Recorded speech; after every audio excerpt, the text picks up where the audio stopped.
Hello, everyone. Thank you so much for joining me this time of the day. My name is Solomon Nizangi Shams. Welcome to my YouTube channel.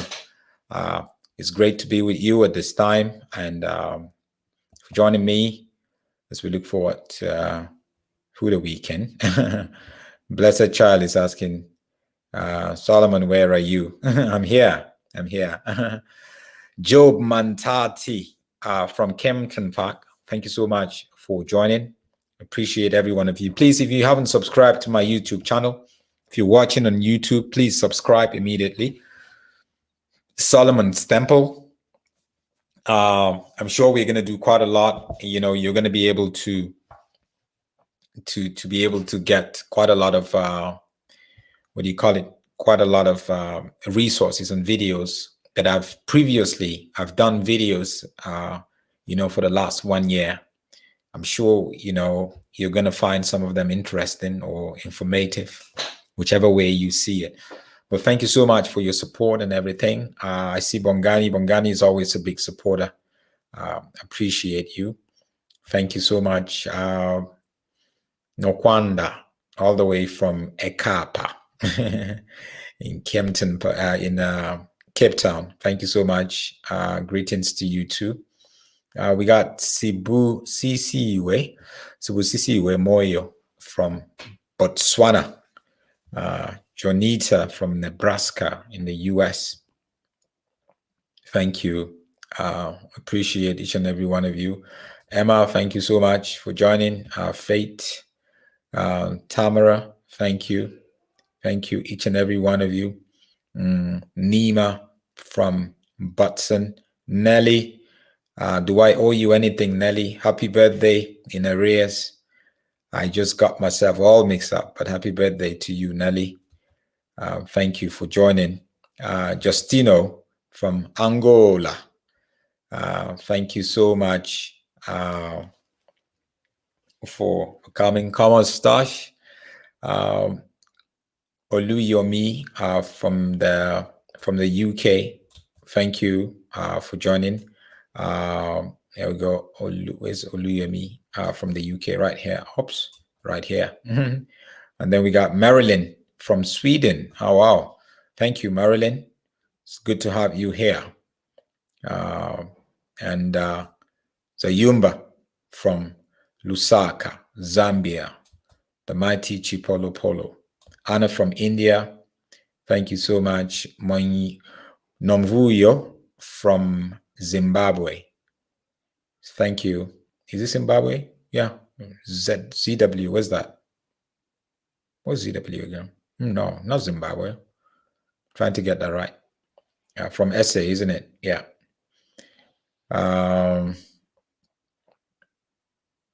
Yeah. Papa Stevie from Festec Town in Lagos, Nigeria. Kendi, always. Thank you for joining. We got Northern Cape also here in the house. So I love to just celebrate the different locations that people are at, you know, and I just feel it's always interesting. We just need to know where people are at and what they're doing. I got Cecilia here saying, hi, Uncle Solomon. You have missed most of your uploads. I've missed most of your uploads, though I watch them after, but can't comment. Love your work from Zambia. Thank you.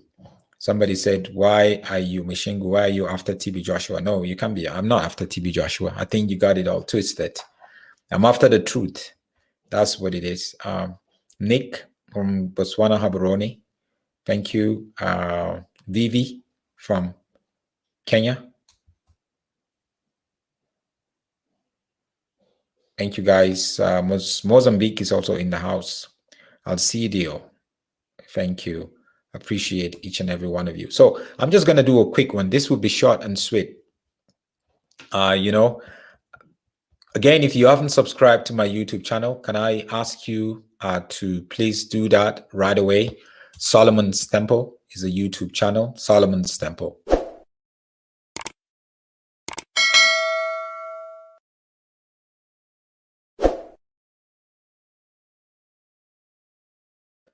So a lot of people have been asking a lot of questions about TB Joshua's family and TB Joshua's children. And over the years in my investigation of TB Joshua, I've come across, several information that I'm willing to give you right now around TB Joshua's children. We know that TB Joshua, as we see, his official wife is this lady here, which is Evelyn Joshua, right? This is them together, Evelyn Joshua. She used to be one of the members of the church before he, made her his wife. I don't know if that is totally official or not, like I said, but obviously, officially, she is the wife. So they've been married for close to 29 years or so, and they've been together. Even though, as we heard from one of the guys who used to work for TB Joshua, they don't live in the same. They live in the same building, but they live on different floors. And they don't basically live in the same. They don't sleep in the same room. He only sleeps with her. If you want to sleep with her, he comes to visit her place. So there's that kind of restriction. Very awkward, isn't it? But what do you expect from someone who is a charlatan and a false prophet who is involved in so many and so much diabolic covenants and initiations that he has gotten himself into, which is something that no one should really be proud of. So she's his official wife. This is her right here. Unofficially, if you see TB Joshua as family portrait anywhere, officially you would have him, his wife Evelyn, and his 3 children. Now the 3 children are also girls, so you're going to see something like this.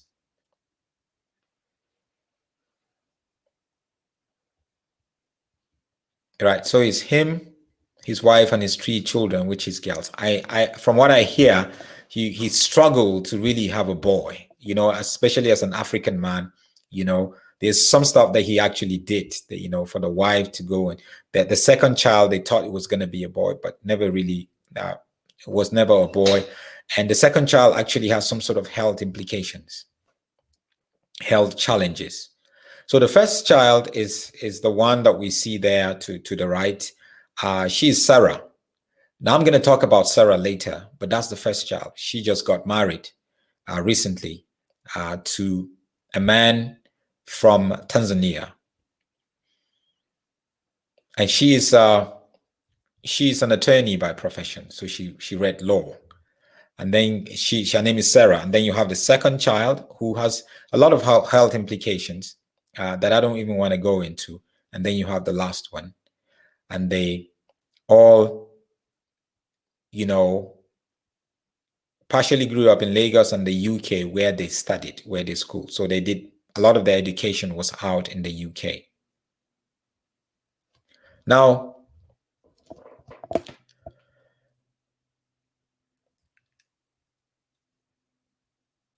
it's always important, when you call yourself a prophet or pastor, keeping your home together is very important.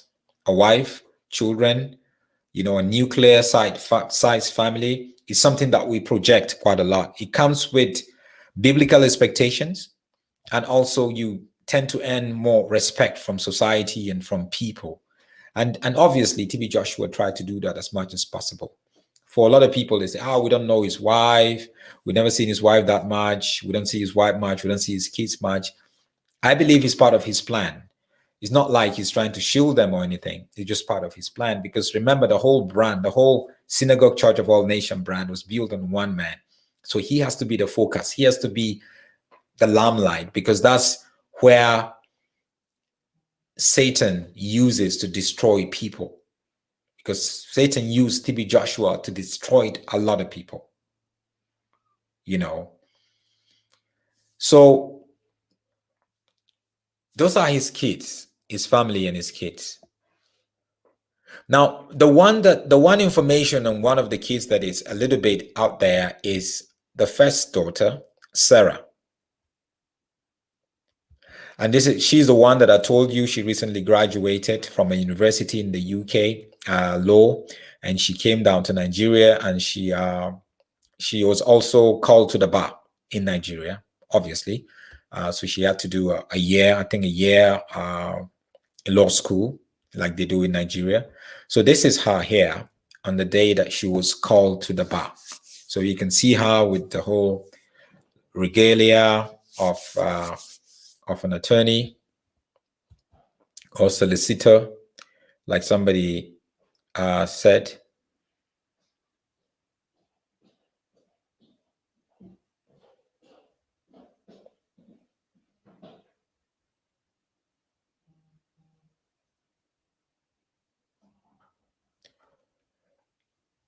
So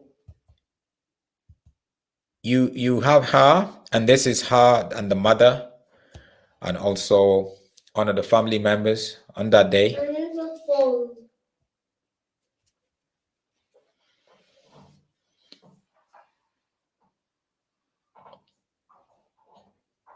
The day that she was called to the bar, obviously you see the mother, a very proud mother, on that day.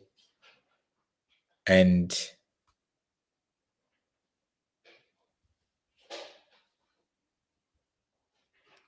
so she was called to the bar recently, but she has fallen in love before then. She has fallen in love with a man from Tanzania called Brian, and they now got married.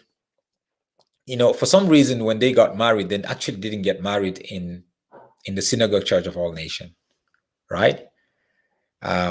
This is our picture in her wedding dress, rather. And TB Joshua is here, but he was not at the wedding. He was not at the wedding. And this is obviously her and Brian, her husband now, and her parents right under. So when they got married in Nigeria, in Dubai, and also in Tanzania. The husband here, Brian, is a Catholic, is from the Catholic background, but she's from a Pentecostal background. So in Lagos, they didn't get married actually at the Synagogue Church of All Nations. Because from what I heard, he didn't even want her to get married. There's like some sort of a covenant that doesn't allow for her to get married because he got into that kind of covenant. And would you be surprised that after she got married a couple of months ago, now he passed away? Maybe there's something to it. But he never really wanted her to get married. But the mother insisted that she had to get married because she is in a relationship and in love with this man from Tanzania.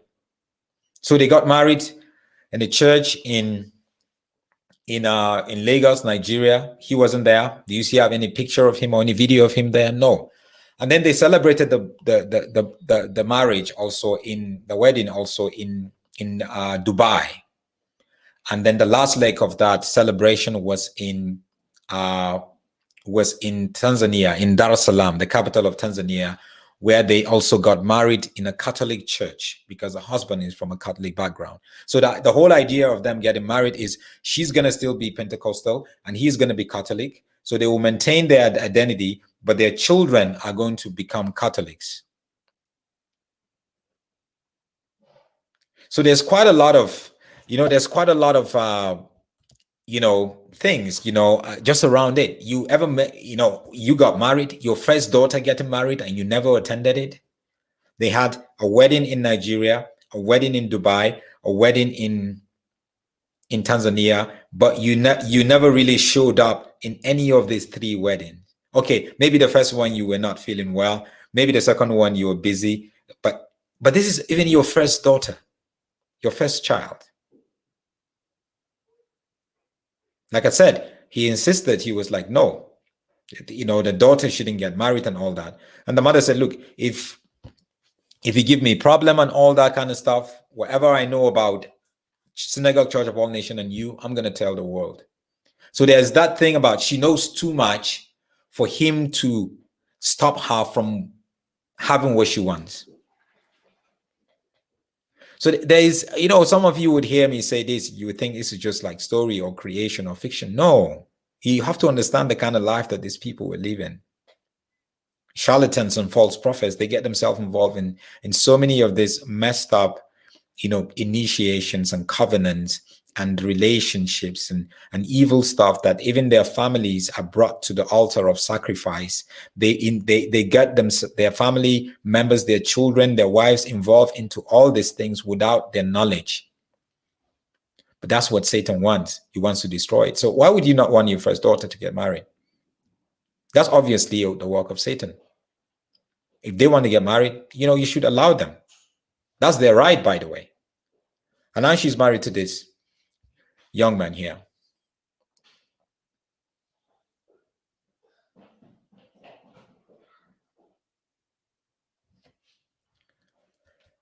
And then there is, so you look at it and, the picture is, this is TB Joshua's family, him, his wife, and 3 daughters. That is what it is. Right. And that's what people say.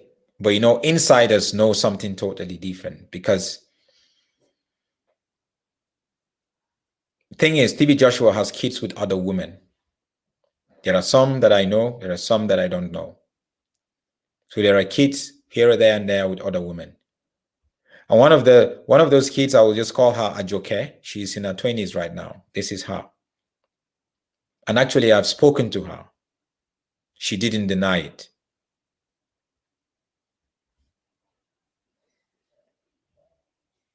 And her own state of things was so difficult because it was her mother who was there in the church, and then he got her pregnant and all that.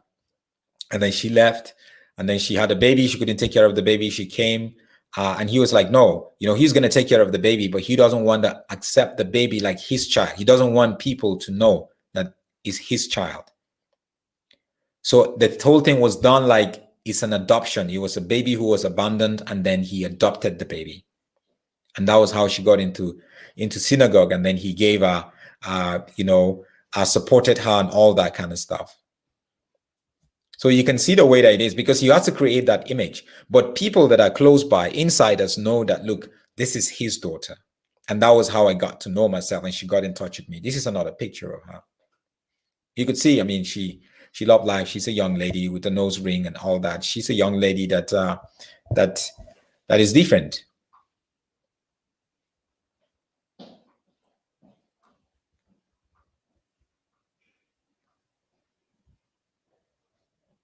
Like I said, I've spoken to her before. It's not like I've not spoken to her. So I'm not telling you stuff that is not out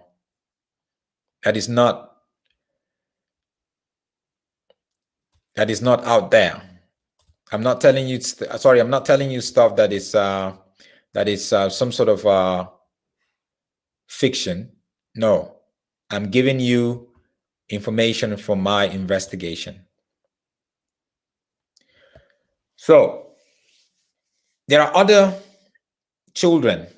I think there is 1 or 2. I think with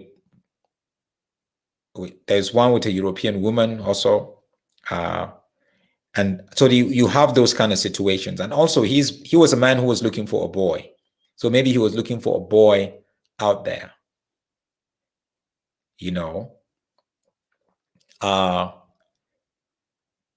and it's important, because at the end of the day, you ask yourself, how should one take care of your family, even if you are not married, even if you're not a pastor or a prophet or whatever? We have a responsibility to our family, and we need things to be very open. But unfortunately, in this case, it's totally different. Unfortunately, in this case, is totally different. So it's you could see the way everything is almost like manufactured and put together to make it look good, in spite of some of the immorality that had happened around it, they're trying to make it look good. But that is not what we should expect from our leaders. You shouldn't expect that from your leader. Chibi Joshua is not my leader. I mean, but for some of you guys, he's your leader because I see your comments here. You know, and your comments against me is never going to stop me. It's only going to tell me to say more about TB Joshua. You don't know me. If you've only started following me recently, I'm sorry. I have a very thick skin. For the truth, I will lay down my life. So you can do all that you want, Rasmata, but that's your stuff. I respect it, but keep it to yourself. So we must hold our leaders accountable. And when we hear things like this about this man and his relationship with other women and kids out of that, what does that tell you about him? Even if you say he's a man of God, what does that say about him? What does that say about his standard as a husband, as a father? What does that say about him? What does that say about him as a leader? You say, oh, well, he made mistake and all that. No, guys. When you begin to sin intentionally over and over again, that's not a mistake anymore. That's a lifestyle. It shows that you're totally departed from God and you're not doing anything to come back to his ways. You are working in disobedience.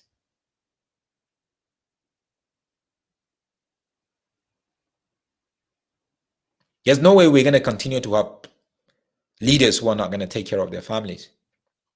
Leaders who are not going to take care of their kids, who are not going to take responsibility, who would be messing up with women outside of their marriage. Don't follow that kind of leader. Do not follow that kind of leader.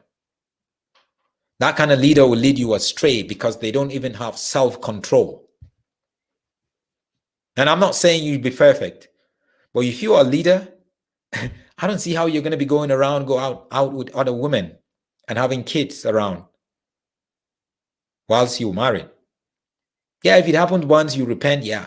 But once it becomes a lifestyle, that is dangerous for you to be under such a leader. You should run away for your sake. Because spiritually, they might just impart so much, the same spirit of lust, same spirit of greed, same spirit of sexual immorality. They would impart it on you by virtue of the fact that you are under that roof. It's a spirit. So gone are the days where we tolerate nonsense and sin, sexual immorality from leaders. No, he's only human. Your pastor, was seen with that woman. He was caught having a relationship with another woman. He's only human. Your pastor has a child with somebody whilst he's been married for 10 years. No, he's only human. Your pastor, some money disappeared or whatever. No, he's only human. Guys, we need to get to a place where enough is enough. You need to draw the line. You see, you are the reason why you have the kind of pastor that you have, the kind of prophet that you have. If you don't hold them to a high standard, high biblical standard that God has prescribed, they would continue to mess up. They will continue to live an immoral life because you don't hold them accountable. You don't say anything about it. You don't leave the church and go on with your life. But he went sin with this and that, and you're still the same place. You're still there, protecting and defending him, just like some of you guys are doing here in the comment section. Defending a man who is a big charlatan, the biggest charlatan of our generation, a mastermind deceptor.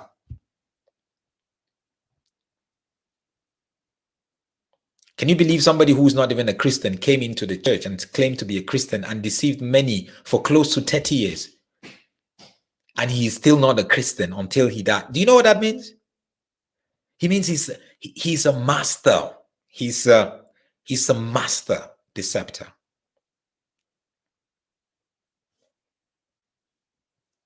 But we have to hold our leaders accountable. Hold me accountable. If you see me around the corner with a woman who's not my wife in some restaurant, holding her hands or kissing her, come to me and tell me, Solomon, excuse me. Last time I checked, this is not your wife. What are you doing here? With who? Who are you? I give you the right to do that. The way that I live my life, if you see me in sin, you should come and invade my space. Actually, that's a sign that you love me. And you're trying to make sure that I don't destroy my life and lose my soul. Some of you guys don't even want to be told, don't do this, this is not right, and that is not right. Or you don't even want us to talk about your leader. Your leader is last time our investigation saw your leader is doing this, and then you're protecting them. Who are you to judge? Well, you are their deputy Jesus. Well, you are this and that. Because your life is so sinful and you don't want God to help you. Then how can you see the power of God in your life as a Christian? Sin chases away the power of God. You've been praying for a miracle, but how are you going to see a miracle when you've been living in sin year in, year out? You go to church, you come back, sin. You sin. 3 years later, you're doing the same sin over and over again. You're not growing, but then you want miracle. If you don't see miracle, you run to all these charlatans and fake prophets. That's why you run to them. Anyway, I don't know why my my analysis is taking a different projection, but I'm a lover of holiness and righteousness. And we have to do whatever it takes to live a holy and righteous life. So thank you for your comment, guys. Raymond is saying, call me on this number. No, Raymond, you call me. I'm not sure I'm going to be able to. There's so many comments here, so I'm not sure I'm going to be able to see that again. Please, Raymond, just send me a message on Facebook, and then I would get in touch. Raymond, watching from the USA, thank you so much, guys. Jessica is saying, good evening, bro Solomon, watching from Johannesburg. Let the truth come out. People have been brainwashed with the so-called prophets. We like miracles a lot. God help us. That's so true. And then we have Lolo saying, very sad, hey, God, Lord have mercy. And Tabi Sang is saying, I believe TB Joshua was not mentally good. Yeah, it may seem so. All the demons he got himself into, Nyawa is saying he touched your nerve. Chris is saying you're right, uncle.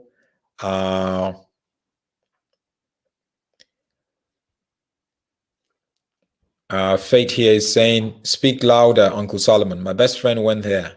She lost everything, including her marriage. You see, there are people here that have testimonies of the damage that TB Joshua and his Fatai Balogun, his full name is TB Joshua is Temitope Balogun Joshua. His real name is Abdul Fatai.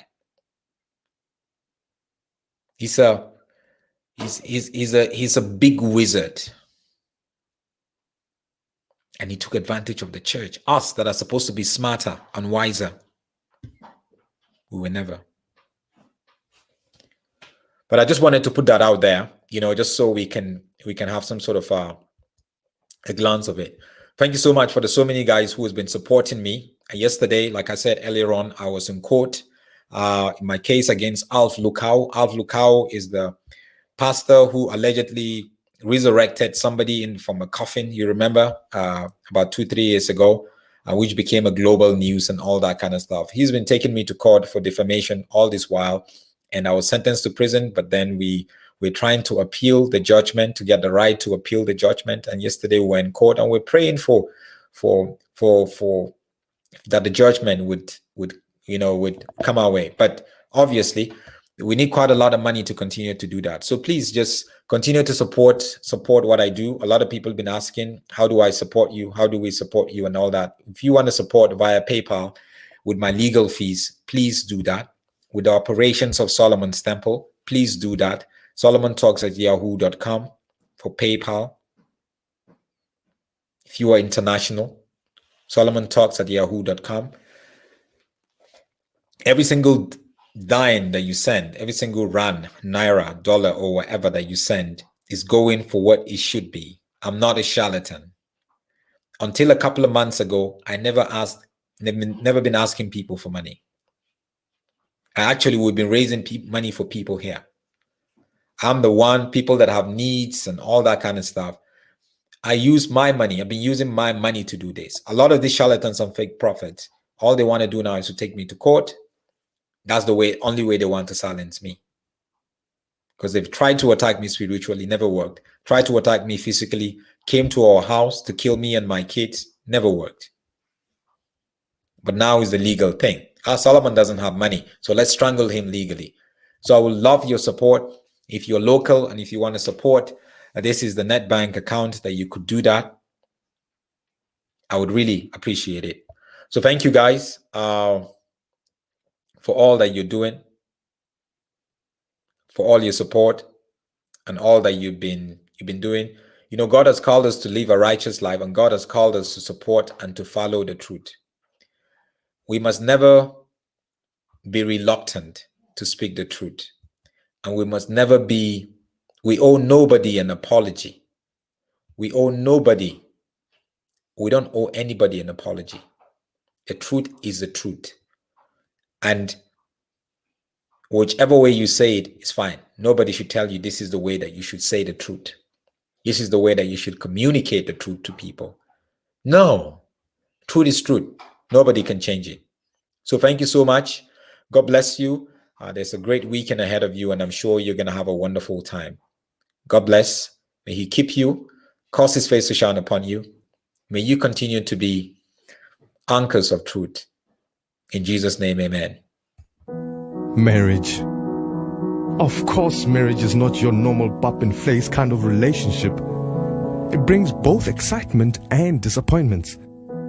If you find yourself married in community of property and often delayed in your business transactions and dealings, worry no more. Because Masinya Attorneys uses the law to help you change from in community of property to out of community of property and vice versa. Call Masinya Attorneys today on 084 383 7747. We will sort you out with a high court application, and of course you get to keep your spouse. That's Masinya Attorneys on 084 383 7747.